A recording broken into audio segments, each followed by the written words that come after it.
السلام علیکم عزیز طلباء و طالبات۔ اس سے پہلے کے لیکچر میں ہم لوگوں نے احسان دانش کی بہت ہی خوبصورت نظم مزدور کا مہمان پڑھی تھی۔ شاعر مزدور احسان دانش نے بہت ہی خوبصورت پیرائے میں، خوبصورت طرز میں، خوبصورت الفاظ میں، خوبصورت لب و لہجے میں ڈھال کر اس نظم کو لکھا ہے۔ ہم دیکھتے ہیں کہ آج کے اس دور میں لوگ باوجود دولت رکھنے کے مہمان نوازی جیسے فریضے سے نہ صرف ناآشنائی اختیار کرتے ہیں بلکہ مہمان کو بوجھ تصور کرتے ہیں، جبکہ مہمان کا آنا باعث رحمت کہلایا گیا ہے۔ یہ بھی کہا جاتا ہے کہ مہمان اپنا رزق اپنے ساتھ لے آتا ہے، اس کے باوجود لوگ مہمان کے آنے پر ناگواری کا تاثر دیتے ہیں۔ افسوس اس بات کا ہے کہ دولت رہنے کے باوجود بھی اس طرح کی حرکتیں سرزد ہوتی ہیں، لیکن اکثر یہ دیکھنے میں بھی آیا ہے کہ بہت سارے غربا جن کے پاس دولت کی فراوانی تو نہیں ہے، بہت زیادہ دولت تو نہیں ہے، لیکن اس کے باوجود بھی وہ اپنے گھر آئے ہوئے مہمان کا استقبال کرتے ہیں، اپنی سکت اپنی طاقت سے زیادہ اس کی مہمان نوازی کرتے ہیں اور اس فریضے کو بہت ہی خوبصورت انداز سے ادا کرتے ہیں۔ مزدور جب یہ لفظ آتا ہے تو ہمیں احساس ہو جاتا ہے کہ مزدور تو کوئی دولت مند شخص نہیں ہے۔ مزدور یعنی غریب شخص جو دن بھر محنت کرتا ہے اور رات میں اپنی روزی لے کر گھر کو آتا ہے اور وہی کھاتا ہے جو دن بھر کماتا ہے۔ ایسا شخص جب اپنے گھر پر مہمان کو دیکھتا ہے تو اس کا خوش دلی سے خیر مقدم کرتا ہے، استقبال کرتا ہے، ناگواری کے احساس کو یا اپنے جبین پر ناگواری کے شکن کو آنے نہیں دیتا ہے۔ اس طرح کی یہ خوبصورت سی نظم جو ہے ہم لوگوں نے پڑھی ہے۔ اب اس کے اشعار کی ہم تشریحات کو بھی دیکھیں گے۔ ابتدائی جو بند ہے اس میں شاعر نے موسم کا تذکرہ بہت ہی خوبصورت انداز میں کیا ہے۔ وہ کہتا ہے کہ بہاروں پر تھی سردی کی جوانی، یعنی سرما کا موسم تھا، اور اس موسم میں اس وقت جب مزدور کے گھر پر مہمان وارد ہوا تھا، چلا آیا تھا، بس ابھی کچھ لمحات پہلے ہی جو ہے بارش ہوئی تھی، اور بارش ہونے کے بعد بادل جو گھر آئے تھے وہ چھڑ گئے تھے، ابھی بادل چھٹا تھا پڑ کے پانی۔ لبالب خنکیوں سے تھی فضائیں، چلی آئی تھی برفانی ہوائیں۔ لبالب خنکیوں سے خنکی کہتے ہیں ٹھنڈ کو، سردی کو۔ فضائیں جو تھی وہ بہت ہی سرد تھی، ہوائیں جو تھی وہ سردیوں سے سرد ہوائیں چل رہی تھی، چلی آتی تھی برفانی ہوائیں۔ ایسا محسوس ہوتا تھا کہ ہوائیں جو انتہائی سرد ہوئی ہیں اور یہ کہیں سے نہیں بلکہ اپنے ساتھ ڈھیر ساری برف لے آئی ہیں۔ فلک پر رینگتے پھرتے تھے بادل جو ہے اس وقت دیکھو تو ایسا لگتا تھا کہ بادل بہہ رہے ہیں، ایک فلو۔ ہم دیکھتے ہیں کہ جب بارش ہوتی ہے تو بارش ہونے کے بعد جو ہے بادل آسمان پر بہتے ہوئے نظر آتے ہیں۔ نمی کے بار سے میدان تھے بوجھل، بارش ہو گئی، بارش ہونے کے سبب جتنے میدان تھے وہ نم ہو گئے تھے، کیچڑ سا ہو گیا تھا، نم ہو گئے تھے، بوجھل سے میدان نظر آ رہے تھے۔ خاموشی میں تھا شورش کا بسیرا، تھا غالب نور پہ ٹھنڈا اندھیرا۔ جو خاموشی چھائی ہوئی تھی اس خاموشی میں ایک فتنہ، ایک آفت، ایک مصیبت بسیرا کی ہوئی تھی۔ آفت کیا تھی، مصیبت کیا تھی؟ وہ تھی سرد ہواؤں کی، اور ایسے وقت تھا غالب نور پر ٹھنڈا اندھیرا۔ جو دن بھر کی روشنی تھی اس روشنی پر ٹھنڈا اندھیرا چھا گیا ہوا تھا۔ نگوں تھی ذرے کی نگاہیں، ذرے جھکے ہوئے تھے، نگاہوں کے لیے تھی بند راہیں، کیونکہ اندھیرا ہو گیا تھا۔ ظاہری بات ہے نگاہیں دور تک راستے کا تعاقب نہیں کر سکتی، یعنی دور تک کا انسان کو نظر نہیں آتا، نگاہوں کے لیے تھی بند راہیں۔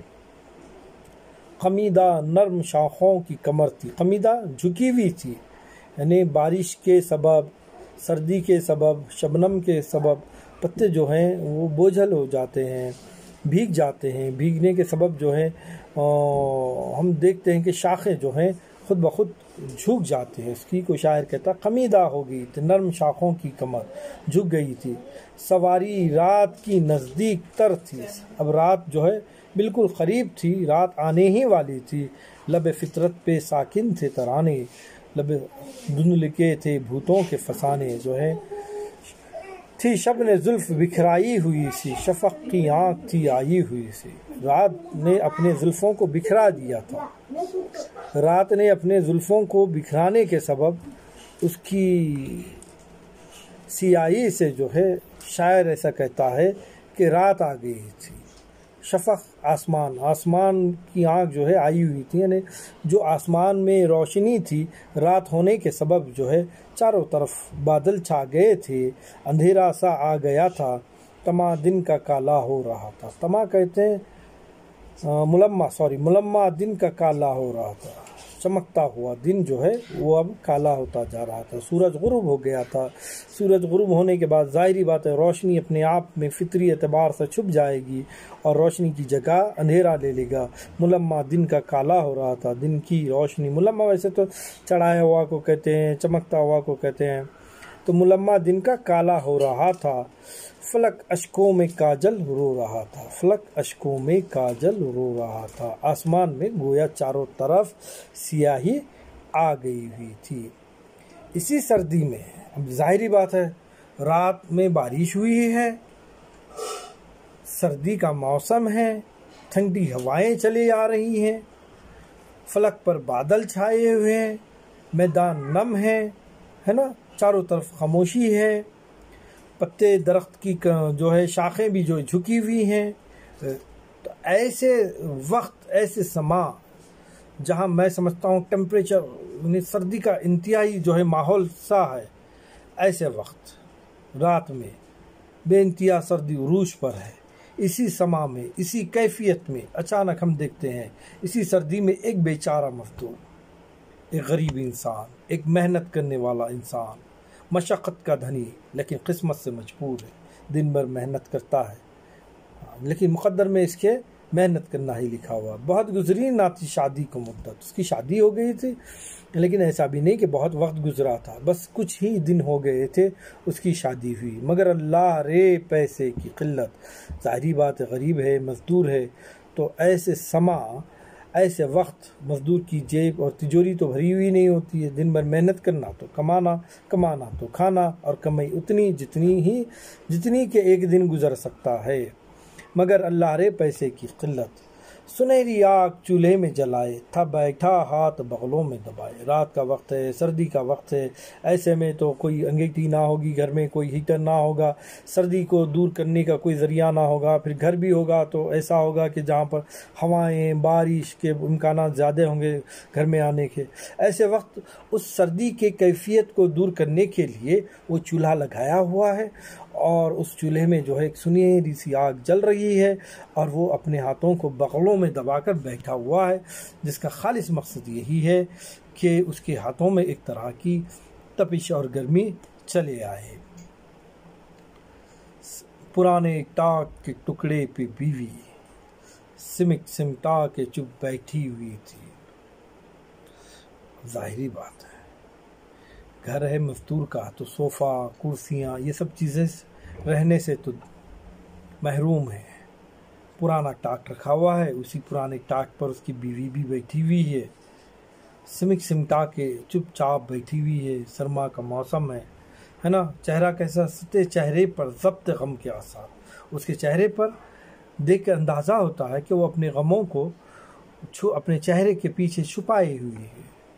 پھٹی چادر میں پیوندوں کی بھرمار، اور وہ جو چادر اوڑی ہوئی ہے وہ پھٹی ہوئی ہے، اور جہاں جہاں پھٹی ہوئی ہے وہاں وہاں پیوند سیے گئے ہیں۔ پھٹی چادر میں پیوندوں کی بھرمار ہے، ہر جگہ پیوند ہی پیوند ہیں، غربت ہی غربت نظر آتی ہے۔ بدن میں کپ کپی سردی کے مارے، جگر میں آتش غم کے شرارے۔ موسم سرما، سرد ہوا چل رہی ہے، جسم کو چھپانے کے لیے بڑا لحاف نہیں ہے۔ جو کچھ بھی تھا غربت کے مارے ٹاٹ پر بیٹھی ہوئی ہے اور اپنے آپ کو جو ہے ایک پھٹی چادر میں سمیٹ لی ہوئی ہے۔ لیکن اس چادر میں وہ سکت نہیں ہے کہ وہ جو ہے اس مزدور کے بیوی کو اتنی گرمی پہنچائے کہ وہ اپنے آپ کو سردی سے محفوظ کر سکے۔ لحاف میں جو گرمی محسوس ہو سکتی تھی، گرم کمروں میں جو گرمی محسوس ہو سکتی تھی، یہاں غربت ہے، پریشانی ہے، مصیبت ہے، مزدور آدمی ہے، زندگی کے ذرائع زیادہ موجود نہیں ہے، سامان کی بہتات نہیں ہے، اب کیا کرے گا؟ جو کچھ بھی ہے اسی میں اس کا گزارا ہے۔ نہیں اعضاء میں کمیابی غصہ کی، مگر بشرے پہ معصومی وفا کی۔ کمزور ہے، غربت ہے، غربت رہنے کے سبب کھانے پینے کی چیزوں بھی نہیں ہیں زیادہ۔ اب ظاہری سی بات ہے، جب غذائیں زیادہ نہیں ہیں، مقوی غذائیں نہیں ہیں، تو جسم بھی بہت نحیف ہوگا۔ نحیف کہتے ہیں کمزور کو۔ ایسے حالت میں کمزور سی ایک عورت، کمزور سی دلہن بیٹھی ہوئی اپنے آپ کو اس پھٹی چادر میں لپیٹ کر، مگر بشرے، لیکن اس کے چہرے پر معصومی ہے، لیکن اس کے چہرے پہ وفا شاعری جو ہے جھلک رہی ہے۔ امنگ فرط ناداری سے مایوس، امنگ خواہش، فرط کہتے ہیں زیادتی کو، کثرت سے، بہت زیادہ امنگیں ہیں دل میں، بہت خواہشیں ہیں، نئی نئی شادی ہوئی ہے، بڑی بڑی چاہتیں ہیں، لیکن ناداری ہے، غربت ہے، اور انہی غربت کے سبب وہ اپنی خواہشات کو مکمل نہیں کر سکتی، اپنے دلوں میں آنے والے ارمان کی تکمیل وہ نہیں کر سکتی۔ اب ایسی کیفیت میں ظاہری سی بات ہے وہ اپنی تمام خواہشات سے مایوسی اختیار کیے ہوئے رہیں گی۔ نخواہت خستہ پیراہن میں ملبوس، خستہ پیراہن، خستہ پیراہن کمزور سے پرانے پھٹے پرانے کپڑے پہنے ہوئے ہیں، وہ پھٹے پرانے کپڑوں میں وہ ملبوس پہنی ہوئی ہے۔ نخواہت برا جسم ہے، کمزور سا جسم ہے، لیکن چہرے پر کیا ہے اس کے؟ وفا شاعری ہے، ایمانداری ہے، معصومیت جھلک رہی ہے۔ حیا و شرم کی آنکھوں میں درباز، نگاہیں پائے شوہر پہ بسد ناز، اس کی آنکھوں میں حیا و شرم نظر آ رہی ہے۔ غربت ہے لیکن حیا والی ہے، غربت ہے شرم والی ہے، غربت ہے لیکن وفا شعار ہے، اور اس کی نگاہیں جو ہے اپنے شوہر کے قدموں پر جمی ہوئی ہے۔ وہ اپنے شوہر کے چہرے پر بھی نگاہیں نہیں ڈال سکتی، کیونکہ وہ اس کا احترام کرتی ہے، اور بسد ناز، بسد احترام جو ہے وہ اپنے شوہر کے پیروں پر نگاہیں رکھی ہوئی ہے۔ یہ تھا مزدور بیچارے کا عالم کہ امیدوں کا تھا ٹوٹا ہوا تم۔ بیچارہ مزدور، امیدیں بہت ہیں، خواہشات بہت ہیں، لیکن پیسوں کی قلت ہے، دولت کی کمی ہے، تو ظاہری بات ہے یہاں پر امیدیں، خواہشیں پوری ہوتی ہوئی نظر نہیں آئیں گی ہمیں، بلکہ امیدیں اور خواہشیں ٹوٹتی ہوئی نظر آئیں گی۔ لیکن غربت، مفلسی رہنے کے باوجود بھی ہم نے دیکھا ہے کہ شکر گزاری اور اللہ کی دی ہوئی نعمت پر شکر ادا کر کر جینا ان لوگوں کا فن ہے، اور اللہ نے ایسے ہی لوگوں کی تعریف کی ہے۔ بروز قیامت یہ ہوگا کہ جب اللہ تعالیٰ حشر کے میدان میں لوگوں کا حساب و کتاب کرے گا، سوا نیزے پر سورج ہوگا، لوگ پسینے میں ڈوبے ہوئے ہوں گے، ایسے وقت لوگ چاہیں گے کہ رب العالمین ہمارا حساب کتاب کر لے اور اس کیفیت سے ہم کو نجات دلا دے۔ پریشانی ہے، زمین تانبے کی ہوگی، سورج سوا نیزے پر آ گیا ہے، اب ایسی کیفیت سے وہ لوگ پریشان ہیں، تو لوگ دیکھیں گے کہ اللہ رب العالمین کے عرش کے سائے میں کچھ لوگ ہیں جو آرام سے سوئے ہوئے ہیں، کھا رہے ہیں، پی رہے ہیں، بشوق زندگی، یعنی بشوق کو آرام سے ٹہل رہے ہیں۔ تو لوگ پوچھیں گے یہ کون ہیں؟ انبیاء علیہ السلام ہیں، شہداء ہیں، صدیقین ہیں، کون ہیں؟ تو اللہ رب العالمین کہیں گا نہیں، یہ وہ تمہاری طرح لوگ ہیں لیکن یہ غریب تھے، ان کے پاس حساب دینے کے لیے کچھ نہیں تھا۔ اب یہ میرے سائے میں ہیں، آپ لوگوں کو میں نے دولت عطا کی ہے تو آپ حساب کتاب دیجئے۔ ان کے پاس حساب کتاب دینے کے لیے کچھ نہیں ہے تو یہ کھائیں گے پئیں گے اور جنت میں آرام سے رہیں گے۔ اور ان کی وفا شعاری اور اللہ کی شکر گزاری ہی جو ہے دین میں بھی دنیا میں بھی انہیں کامیاب کرتی ہے۔ ہاں، یہاں دولت کی کمی ہے لیکن امیدوں کا بھرم ٹوٹا ہوا دم ہے۔ نظر پڑتی تھی جو بیوی کے رخ پہ، ڈھلک آتی تھی کچھ گھرنی سکھا کر۔ جب بھی اس کے بیوی پر اس کی نگاہیں جاتی تو دلوں میں ہزاروں امیدیں، خواہشات سوچتا، لیکن مایوس ہو کر اس کی نگاہیں پھر گھوم کر واپس آ جاتی تھی۔ امیدیں، ولولے، افکار، وہ جذبات، یہ سب چیزیں تھیں، لیکن یہ موضوع نہیں تھی کیونکہ دولت نہیں تھی، غربت تھی، پریشانی تھی۔ بنے جاتے تھے ناموضوع خیالات۔ موضوع خیالات، امیدیں اس کی جس کے پاس دولت ہے، وہ اپنی امیدوں کو پورے کر سکتا ہے۔ ولولے اس کے جس کے پاس دولت کی فراوانی ہے۔